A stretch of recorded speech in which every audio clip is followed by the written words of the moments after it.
অতিথি আপ্যায়ন কিংবা যে কোনো ছোট বড় উৎসব আয়োজনের সবচেয়ে কমন যে আইটেমটি অবশ্যই থাকা চাই তা হচ্ছে চিকেন রোস্ট। বেশিরভাগ সময় দেখা যায় কি 2 থেকে 3 জনের জন্য রান্না আমরা সবাই কম বেশি করতে পারি, কিন্তু বিপাকে পড়তে হয় বেশি মানুষের রান্না করতে গেলে। আসসালামু আলাইকুম ভিউয়ার্স, ইজি কিচেন হান্টের আজকের আয়োজনে আপনাদের সাথে শেয়ার করছি 28 জনের জন্য চিকেন রোস্ট তৈরির পদ্ধতি। আশা করি আপনাদের কাছে ভালো লাগবে। চলুন সম্পূর্ণ ভিডিওটি দেখে নেওয়া যাক। রান্নার শুরুতে আমি চুলায় তেল গরম করে নিয়ে এক এক করে চিকেন ভেজে নেব। এখানে চিকেন ভেজে নেওয়ার আগে অল্প করে হলুদ এবং লবণ মাখিয়ে নিয়েছিলাম চিকেনের সাথে। তো যেহেতু বিষয়টি কমন তাই মুখে বলে দিয়েছি আর আপনাদেরকে দেখিয়ে দিলাম না।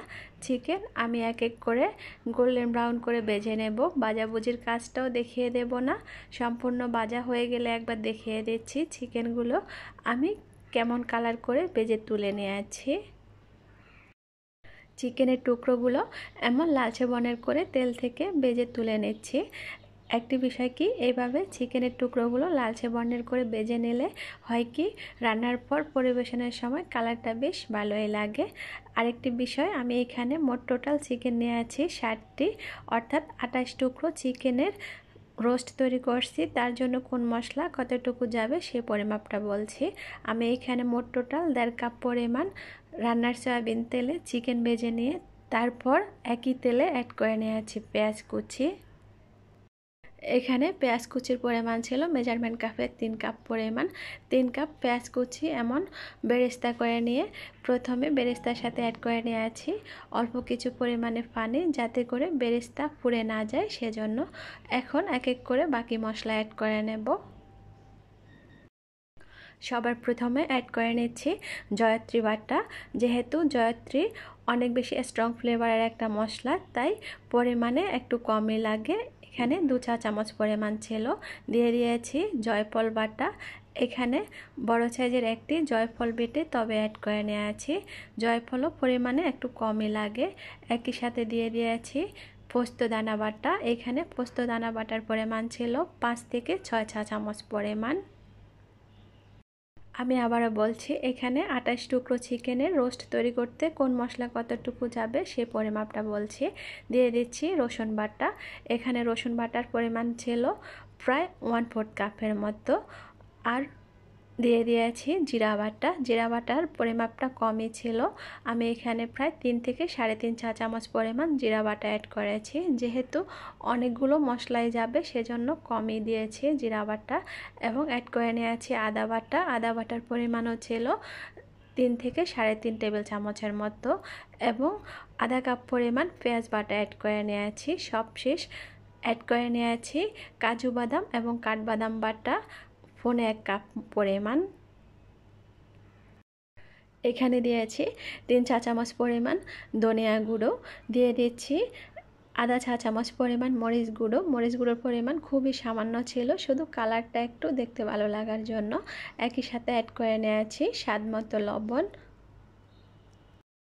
সে যে কোনো ধরনের রান্নাই হোক না কেন লবণ আপনারা আপনাদের টেস্ট অনুযায়ী অ্যাড করে নেবেন, তবে চেষ্টা করবেন রান্নার শুরুতে কম করে অ্যাড করে নিতে। এতে করে হয় কি রান্নার শেষে লবণের পরিমাপটা বেশি হয়ে যাওয়ার সম্ভাবনা একদমই থাকে না।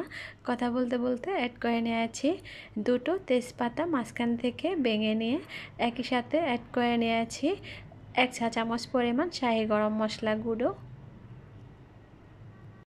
মোটামুটি প্রথম ধাপের মশলা অ্যাড করার কাজ শেষে আরও কিছু উপকরণ অ্যাড করে নেব। মশলা মোটামুটি কষানো হয়ে গিয়েছে, ঠিক এ পর্যায়ে আমি অ্যাড করে নিয়েছি কাঁচামরিচ। আমি এখানে প্রায় 15 থেকে 20টি কাঁচামরিচ মাঝখান থেকে ভেঙে তবে অ্যাড করে নিয়েছি। এখন এক এক করে আগে থেকে যেই চিকেন ভেজে রেখে দিয়েছিলাম সেই চিকেনের টুকরোগুলো অ্যাড করে নিয়েছি। সেই যে কোনো ধরনের রান্নাই করেন না কেন, যদি পরিমাণে অনেক বেশি হয়ে থাকে তাহলে অবশ্যই চেষ্টা করবেন এমন খোলামেলা এবং বড় সাইজের হাঁড়িতে রান্না করতে। এতে করে নাড়াচাড়া দিয়ে যেমন সুবিধা হয়, তেমনি রান্না করে মজা পাওয়া যায়। আমি হাঁড়ির দুপাশের হ্যান্ডেলটা ধরেই প্রথম দিকে নাড়াচাড়া দিয়ে নিচ্ছি। এতে করে খুলে যাওয়ার সম্ভাবনা একদমই থাকবে না। কথা বলতে বলতে অ্যাড করে নিয়েছি লিকুইড মিল্ক 2 লিটার পরিমাণ। আর তরল দুধ অ্যাড করার আগে অবশ্যই জাল করে নেবেন। আমি এখানে জাল করে নিয়েছি, যদিও দুধ ঠান্ডা হয়ে গিয়েছে এরই মাঝে। আপনারা চেষ্টা করবেন গরম থাকা অবস্থায় অ্যাড করে নিতে। এরই মাঝে রান্নার মোটামুটি মাঝামাঝি পর্যায়ে এসে গিয়েছে। খেয়াল করলে বুঝতে পারবেন আমি খুবই আলতো হাতে নাড়াচাড়া দেওয়ার কাজটুকু করে নিচ্ছি, যাতে করে চিকেনের টুকরোগুলো খুলে না যায়। সে যে কোনো রান্নাই হোক না কেন, যদি পরিমাপে অনেক বেশি হয় অবশ্যই চুলার আঁচ একদম হাই হিটে রেখে রান্না করবেন। রান্নার একদম শেষ পর্যায়ে যখন চুলা থেকে নামিয়ে নেব, ঠিক তার আগ মুহূর্তে আমি প্রথমে অ্যাড করে নিয়েছি 4 থেকে 5 টেবিল চামচ পরিমাণ বাদাম বাটা। আমি এখানে কাজু বাদাম বাটা অ্যাড করেছি। আর একই সাথে অ্যাড করে নিয়েছি মাওয়া। আমি এখানে আধা কাপের মতো মাওয়া অ্যাড করে নিয়েছি। তবে মাওয়া কারো হাতের কাছে না থাকলে সেক্ষেত্রে গুঁড়ো দুধ অ্যাড করতে পারেন হাফ কাপের মতো। একই সাথে স্বাদের ব্যালেন্সটা ঠিকঠাক রাখার জন্য অ্যাড করে নিয়েছি 2 থেকে 3 টেবিল চামচ পরিমাণ চিনি। চিনি অবশ্যই চেষ্টা করবেন এই পর্যায়ে অ্যাড করে নিতে, তাহলে স্বাদের ব্যালেন্সটা অনেক বেশি ভালো হবে।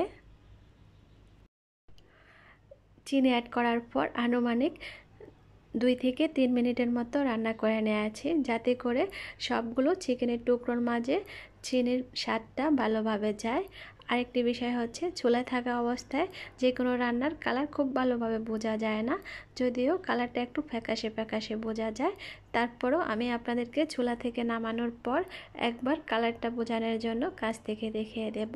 অবশ্যই সম্পূর্ণ ভিডিওটি না টেনে ধৈর্য সহকারে দেখে যাবেন। তাহলে ফ্রেন্ডস, আমার আজকে ভিডিওটা এখানে শেষ করছি। দেখা হবে অন্য কোনো ভিডিওতে। সে পর্যন্ত আপনাদের সুস্বাস্থ্য কামনা করে বিদায় নিচ্ছি। ভালো থাকবেন আপনারা সবাই। আল্লাহ হাফেজ।